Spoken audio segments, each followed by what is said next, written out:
Hello, my name is Jeff Jamiolo, and today I'm going to talk about too big to fail. Seems like a very interesting saying, however, I remember the first time I heard that was during 9/11, and the airlines were about to be sued by the passengers, the victims' families, for neglect. And basically, the government just threw out, it's too big, those businesses are too big to fail. So they absorbed all the damages for that, which is kind of weird because I think the natural course would have been actually they go bankrupt. They sell their assets, and literally the travel industry, the airplane industry learns a very important lesson. You may want to have better security. Instead, we just steamrolled that and let the government do it. And as I said, that's when we first heard it's too big to fail. Like, it was too big for these airlines to fail, like American Airlines, whatever. I go, but the natural process actually would have been, they would have been failed, they would have been sued, they would have sold their assets, another company would have bought them at a discount, and they may have made better choices. Because really, that's all this boils down to, is better choices. And let me look at the next example. There was that big banking theft / scam / fiasco where, trillions of dollars got sucked out of the economy. And you heard the banks were too big to fail. Like, really? So the people who stole all the money, too big to fail. Oh, okay. So I'm starting to build a little pattern here. When you want to redirect the bill somewhere else, and redirect any legality, like, people shouldn't go to jail. But that's what it was. It's that they want people to go to jail. Then again, you heard it again. Ironically, we heard it again. It was about the automakers, that they need to be bailed out. They're too big to fail. It's like, wow, it seems we're hearing an awful lot about things that shouldn't fail because they're too big for the whole economy. I go, realistically, if one airline or two, or actually it was 3 airlines, would have went out during 9/11, actually it wouldn't have been that bad. It would have been, wouldn't be as catastrophic as they let it out to be. Same thing with the banks. It's not like they were thieving anyway. I'm not a fan of banks to start with, let alone banks that are doing things unethically. But now you got these automakers that basically, the gist of it is actually we can't make a cheap car. We can take $10,000 worth of parts, throw robotics at it, and we still have to charge $40,000 because, we got all these crazy pensions we got to pay for the last, 100 years that people have been retiring. They keep sprouting all these costs, yet it seems that always the CEOs keep making millions for some reason. The union staff keep making their money, but the people that really get squeezed are the people that have to pay the bill. And we're back to, that's kind of troubling because we have to keep paying the bill. They kind of forget to provide us value. But that's fine. They do what they do. Then it really started bothering me, and I got to thinking, I go, too big to fail, where did this idea come from? And then it hit me. I've heard this my entire life. I grew up in Buffalo. Every year, we can't lower taxes, we got to raise taxes because ... And every year, there is never a way to reduce taxes, but there's always a way to increase them because we need more money. And if federal, state, local, all had the same answer. So really, they actually just did what the government does best. To say, we can't do anything about it. Let's just raise it up 5%. Well, I don't care if your wages went up. How's that my problem? Don't get me wrong. All the government employees' wages went up 10%. Not yours. Not yours.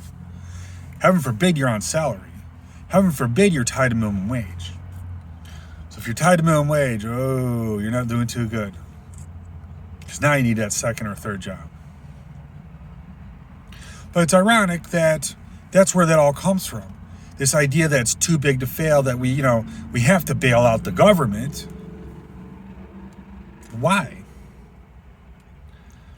As much as I think Trump is actually comical. But the first time Trump was in office, I kind of laughed. Because Trump actually proved the point. You could shut down majority of the government and no thing would happen.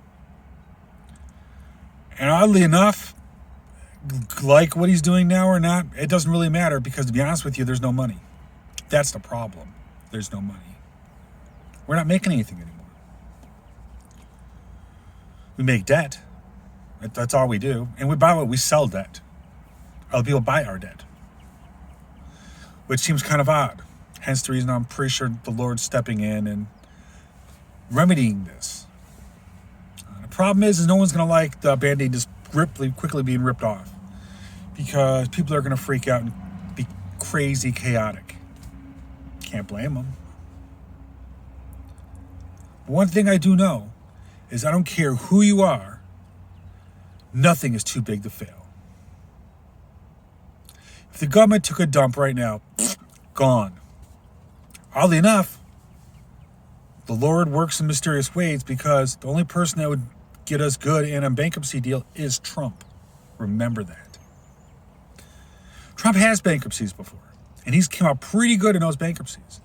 And really, the bankruptcies are just a restructuring of your debt. Hey, you could actually argue that most of our debt is not even our debt. But that's not my problem. I don't get involved in the politics. I just know this. I look at life, and I kind of look at the government. The government's a funny animal. Because I was in the Marines. So, it's part of the government, right? Well, no, it's not. It's part of the military. What's interesting about the Marines, in case y'all weren't aware, there's a TOO, Table of Organization. It lists everything that is in the Marines. Ranks, titles, and where you fit in the food chain in respect to the President of the United States. Or actually, I think it's the Department of Defense, the Chairman of the Department of Defense. Or Department of the Navy, whatever which one it is. Regardless, it actually lists every billet there, and it's set in stone. So essentially, for you to get promoted from where you are, someone has to either move up or die. Or get kicked out. But that's the facts. You know what they do, because it's in their title. Each title has a job. You know what their pay rate is, because that's their pay rate. It's very specific. They have to be at this rank to be here. And there's only allowed to be one of them, or two of them, or three of them, whatever the billet says. As I said, so there's a very fixed number. And oddly enough, that's actually, I can't remember where that comes from. It comes from one of the governmental documents. What's actually funny is the Marine one actually comes from one of our founding documents that says we're not supposed to have more than 100,000 troops or something. Marines. Specifically Marines, it says. Which is that's kind of a crazy number. Where'd you get that from? But I think it's actually 200,000. 200,000 active duty Marines.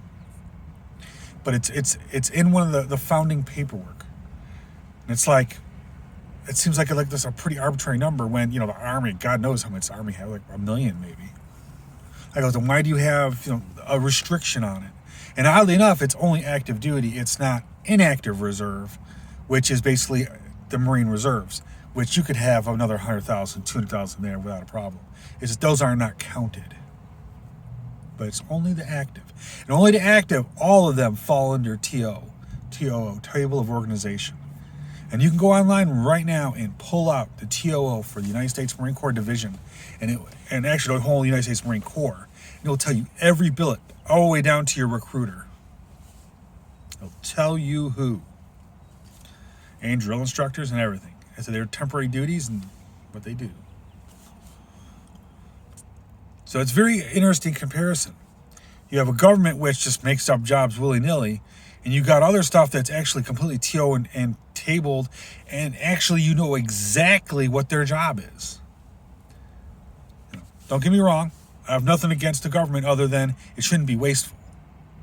Unfortunately, if you have so many departments you don't know what they're doing, I'm sure that's wasteful. No offense, we're back to no government is too big to fail. The good news about the situation is, as much as people were going to hate it, I suspect that 10% of the government population is going to be liquidated, at minimum, which literally means that you're going to probably lose about 5 or 10 million jobs off the top of the bat. Because now you also got people who used to work cafeterias that are not there anymore. You have to remember, with COVID, actually no one's coming into work either. So a lot of these companies have already been hit by people not coming into work. To my understanding, Washington is a ghost town. I suspect that they're already in continuity of government by now. Continuity of government means none of it's in Washington. I wouldn't want anything to be in Washington, oddly enough. But regardless, it's kind of like all the branches, all the different departments have been spun to the wind. Now they're going to figure out, hey, are you actually showing up for work today? You got a duty station. Did you show up or not? I don't have any issue with any of that. Last time I didn't show up for work, I got fired. You see what I'm saying? It's...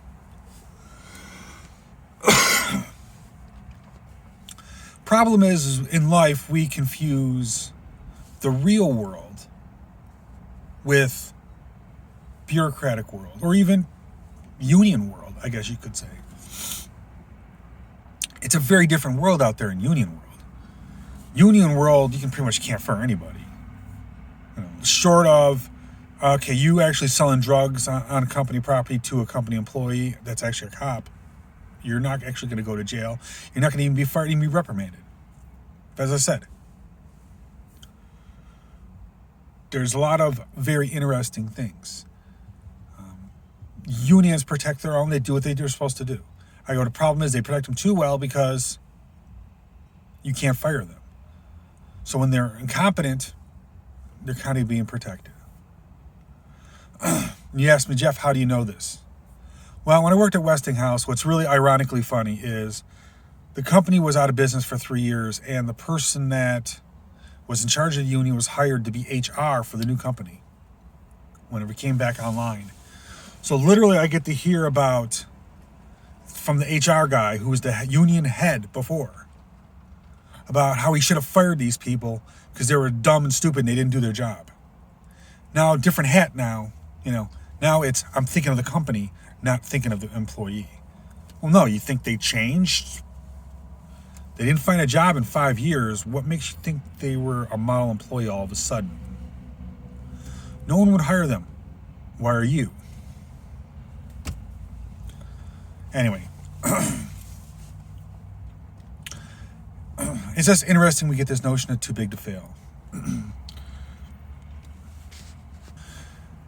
One of the things I found in my surfing yesterday was about John Deere. I guess John Deere's leaving the country, not making anything in America anymore, like yada, yada, yada, and it's going to somehow do something to the farmers. I go, well, it depends. Are you going to declare it too big to fail? Because to be honest with you, let it go. Because if it goes to Mexico, hey, that means you get to hit it with tariffs.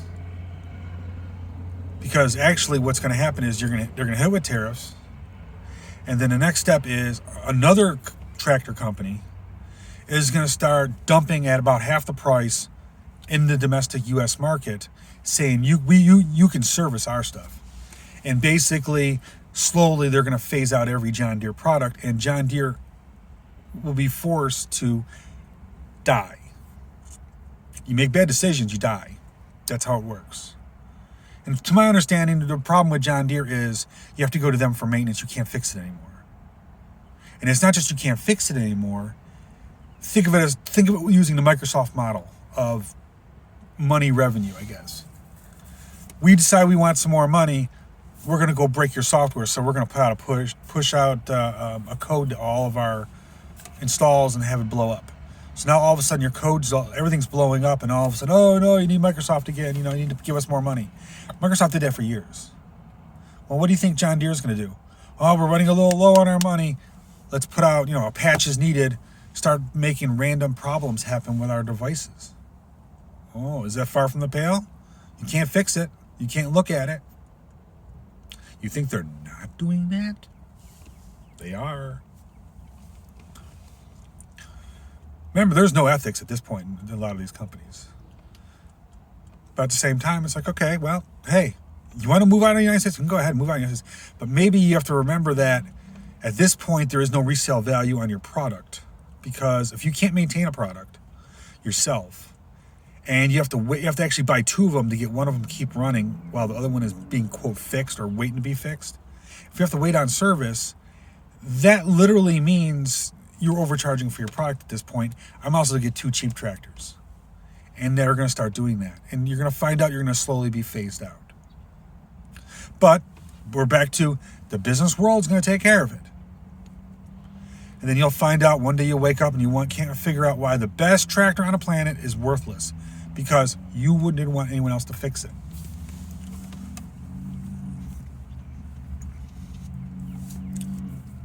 I don't know. It's weird. Hey, don't get me wrong. I'm sure that the Chinese will gladly, with tariffs and all, will find a way to reverse engineer it and make us one. It'll be fine. But that's the ironic part about it is as much as I don't get involved in business, y'all can do what you want. I go, there's a process for this. You're not going to like it. Because, once you erode, any kind of confidence you have in America, that's not a problem. You better hope you do very well overseas. Because you're not going to do well in the United States anymore. Hence the reason why a lot of companies have bellied up, are going belly. Look at a lot of the fast foods. You look at McDonald's. Oh, they can't go out. Really? I don't know. They're sketchy as all hell now at this point. You have to remember, they own the supply chain. They're the ones that for $1 could make a burger. A burger like Big Mac kind of burger. But they sold it to you for $9. So they made a lot of profit off of you. And then one day that money was getting scarcer and scarcer, and you chose that, maybe if I'm going to spend $9 for a darn burger, it's going to be a better burger, not that one. You started to choose vote with your feet, and you go elsewhere. That's what we do in America. When times are tight, we don't go with, whatever. So McDonald's is learning a very important lesson. You make real good, shitty, crappy, cheap food. But when you charge too much, no one buys it. And actually, that is pretty much the whole sentiments of the whole chain altogether from day one, actually. They used to sell burgers for 10 cents. And at the time, a fresh burger, in a restaurant was 20 cents. Remember that. That's why it was cheap. You used to be able to just grab a whole bag of them and move on. Plus, they were pre-made. So it's not like, they just had them laying around. They had less laws back then. That's how they got their fame. Look it up. It's entertaining. So largely, as I said, most of these companies that are too big to fail are skirting something. And they're skirting the inevitable that they don't want to go over and die, or their stockholders shouldn't be responsible. I go, no, actually, you keep voting these idiots in. You keep voting them on the board of directors. You keep making bad decisions. It's not our problem to deal with your bad decisions. Our job is, Economics 101, people. Our job is to spend the money on what we choose to spend it on. So therefore, maybe I don't go to McDonald's, I go to Burger King. Maybe I don't go to Burger King. Maybe I go to Chick-fil-A. Why? If I'm going to spend $10 on a meal, I'm also have a chicken sandwich that's fresh, made in America. Versus $1 worth of food. God knows where it's made anymore. But as I said, I love Too Big to Fail. That one, it finally cracked me up. So now it took me a while to figure out. I go, but the government's been begging for years. And we just keep giving it more money, and that's the problem. We keep giving it more money, and it never needs to go through the pain that it needs to go through. It's kind of like the birthing pain. You kind of have to get through it. And unfortunately, it's not going to be good because we're going into a cycle where there's no money. A lot of people are going to be unemployed. No one will be able to pay their taxes. And literally you'll have no unemployment. And I'll be shocked if you have Social Security. But welcome to the reset. Because all this needs to reset back to real money again. You've heard me, in case you haven't heard, the rest of the world is going to a gold-backed currency. And we eventually have to go through it too. The drawback to that currency is no one's going to like what's going to happen. Because you could have a $100 bill in your hand today, and then tomorrow you turn that in and you get a gold-backed currency back, and you'll be shocked if it's like 30 cents or $1. And you will be crying because, oh my God, I lost all this money. Well, no, actually you gained buying power now, because that dollar can now buy you something. It can now buy you, maybe 5 loaves of bread, 10 loaves of bread, different than it is now. Right now, everything is so inflated. Here's an ironic statistic, which I find to be pretty much true. 95% of all costs right now are taxes. It's taxed at every level to the point where the cost of a product, 95% of it is literally taxes. So when you think of a gallon of gas, well, actually, let's exclude gas for a second. Let's go with a loaf of bread, $4. Literally, it actually, think about that for a second. Does that really cost, $1? No. But the rest of it's taxes across the board. You have to remember, every time things change hands, ingredients, labor, the government has their paw on it. And by the way, it was never meant to be that way. That's why everyone kind of right now has a cow about, was it the Dodge thing or the dog, whatever they're doing for government efficiency, whatever. What's funny is it's not anything that they haven't said in the last 50 years, oddly enough. It's just someone politically just said, I don't want a career in politics. That's the only saving grace to it, is if you don't have any if you don't want to be in politics, you make no money off of politics. You actually make more money in the private sector than politics. Of course you want the system fixed. Think about it. That's why politicians don't want it fixed. But we're back to too big to fail. What's ironic is none of these agencies they're shutting down or gutting are too big to fail. Why? Because they were closed during the shutdown and no one knew that they existed. That's the point. Shh, don't tell anybody.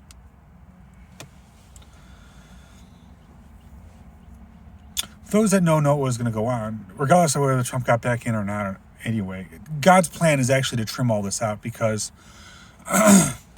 in God's eyes, it's all dirty money that's going around anyway. If you sit there and pretend to do work and you're not really doing work, you're not doing God's business. That's the way I see it. And if we take all this money and we give it back to the hands of the people, maybe they can make something. Heaven forbid, we actually make something in America. Because that's actually the next magical feat. Is if you pay attention, we're bringing manufacturing back to America. We'll tear off the tar out of everything. Because, to be blunt, we make the machines.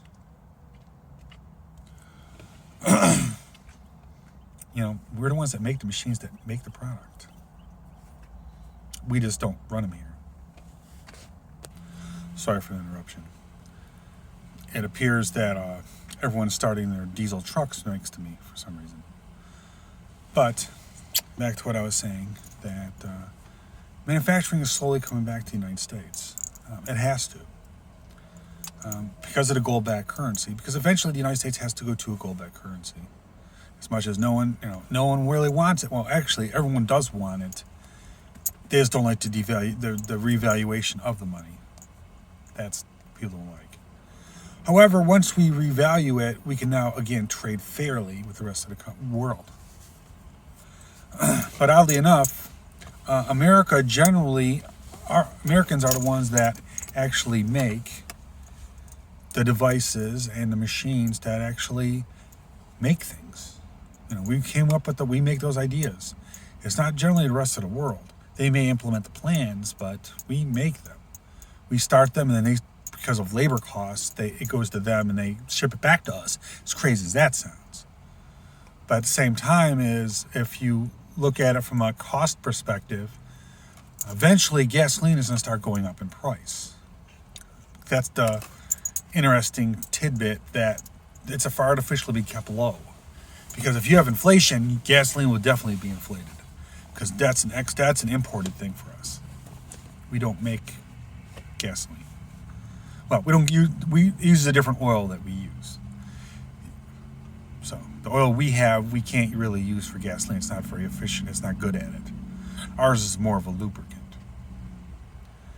But what's interesting, though, is slowly but surely we're going that direction.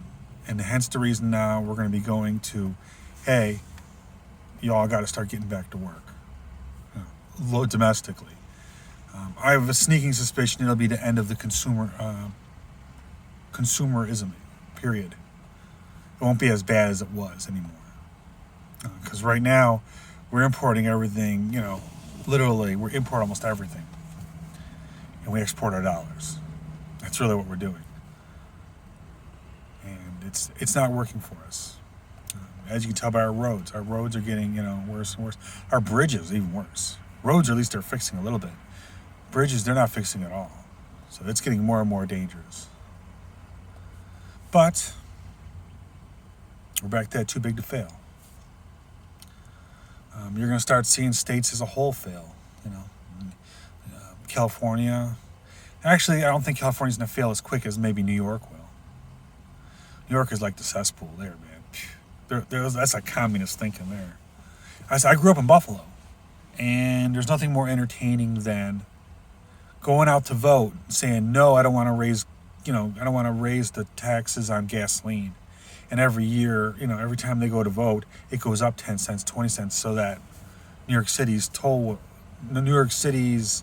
subway stays at 50 cents. Because you can't outvote 20, 30 million people. That's the problem. And that's the problem New York has. So essentially, it's whatever New York City wants, they get. And the problem is the rest of the state is like scarce. There's no money anywhere else in the state. And actually, most people just leave. Another one would be Illinois. Illinois is going to have real bad. From what I heard, their taxes they can't even pay their bills anymore. California has kind of already been there, but at least they got people to buy their bonds.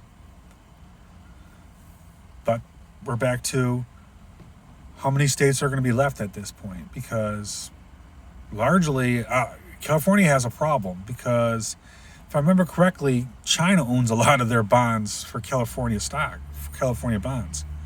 So technically, if they default, China kind of owns them, California, which is going to be very interesting. I would like to see how it's going to go. But also, people are actually leaving there, like New York. New York City especially. When COVID started coming around, people finally got the memo and like, oh, maybe I shouldn't be here. Duh. I laugh because in the military they talk about mass casualty attacks. And I laugh at New York City, because where else in a 1 mile by 1 mile can you kill like 500,000 people in a 1 mile radius of each other? And that's just with a dirty bomb. That's not even anything real, expensive. Throw a couple chemicals together, maybe a little bit of new components. You can kill 500,000 people easy. And I go, why would you want to live there? Were they constantly running with internal plagues running around the place all the times? Why would you want to be there? I wouldn't. And largely you can say the same thing about LA probably. But that's one of the reasons why I said I'm not a fan of New York City. I have no lure of going there. I have no lure of going to LA. I technically have no lure of going to California at all. If it is, it's an act of God. that wants me to go there because I don't really see a reason why. I think there's just too many people stacked up for something bad to happen. I'm not saying that something should happen. I'm just saying that one day they'll get the recipe right and it'll be bad. That's all I'm saying. But as I said, those economies are terrible too. I said their crime is getting worse and worse. I heard in New York City that you can't go into a McDonald's unless you're over 30 because of crime. It's like, really? Interesting. I'm sure that's not going to fan very well. That's all I'm saying. It's not good for your brand, nor is it good for your bottom line. But at this point, they're thinking about survival anymore. So, anyway, like I said, like most fast foods, like most things, everyone thinks everything is too big to fail. Let it fail. Because to be honest with you, when it fails, the assets will be sold off, pennies on the dollar. Someone else will buy them. They'll have a different idea, and they'll run with it. It may work, it may fail. We'll let the world decide. Chances are, actually, it'll be better than what we had. Don't get me wrong, they'll probably get it wrong a couple times, but reason is this logic of it's just too big, we can't even try. Like, no. There's no way the banking system especially. You have to remember the banking system still has this idea that an out-of-state check is 7 days, even though it's electronically clearinghoused. But they'll hold your money for 7 days because they want to borrow your money for 7 days to use it for something else. So it's in no one's account except for, they can go use it. Remember, I don't trust banks. Banks are funny. I'm waiting for a day that we just start locking up bankers. Because they do a lot of criminal work here. Just saying. The idea that I can go over and somehow legally, because, finances are not regulated. It's a financial crime. For me to go over and you deposit $100 into my bank, but I can go over and lend out $1,000 more than what you gave me. Because, no one has real money anymore. Yeah, exactly. So why not make it $1 million then? I deposit $100, you make $1 million. Well, the horrible news is there's actually laws against, you have to at least have 10%. Oh, so that means you can overlend. Oh, my bad. And you wonder why financial problems happen. You wonder why there's debt crises all the time. Maybe you should check the practices you do. We're back to, I think a lot of people need to go visit a jail. Back to too big to fail. Well, but if I do remember, they are expanding Gitmo, so maybe we'll have more room. And I heard they put in a soccer court. But if I have my way, I would actually say even politicians should go to Gitmo for not doing their job. And I think actually the people in the actual constituents should actually vote whether or not they should get pension or go to jail. I do believe that should be a thing. And the reason I say that is you forgot who you work for. Just a lot of people forget who they work for.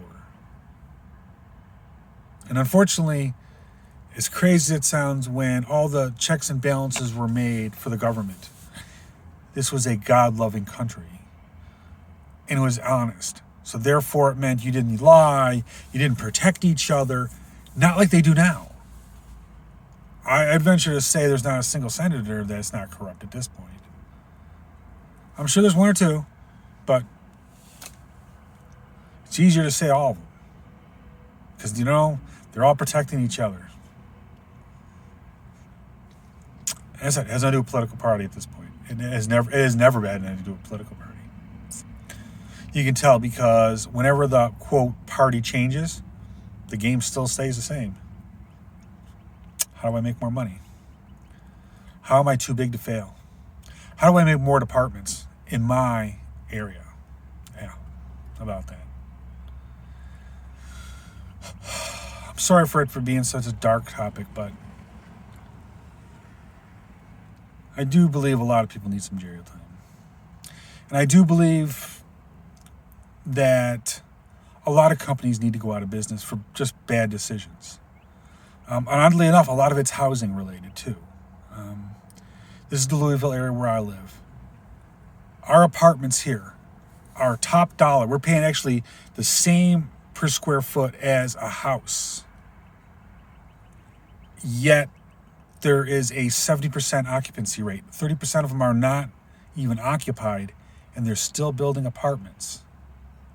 And they refuse to lower the rate at which they charge, which I believe is actually illegal. I'm sorry, it's not illegal because, it's private. I go, but it's actually illegal to borrow more money for that. And eventually what's going to end up happening is when the economy kind of shakes the way it's going to shake, a lot of people are going to be unemployed. They won't be able to pay their rent. And what will happen is the next magic domino will fall. And that means your apartments will not be able to pay their bills. Because remember, all these people keep making loans for bigger properties to build. That's what they've been doing to make more apartments, make more money for themselves. So they took your rent money and they keep paying off these bills. One day they won't be able to do that. And that means it's a foreclosure across everything. So that actually means that everyone that's living in an apartment will eventually be evicted. You'll have a new owner. Or they'll have to renegotiate, rent to a lower rent with a new landlord.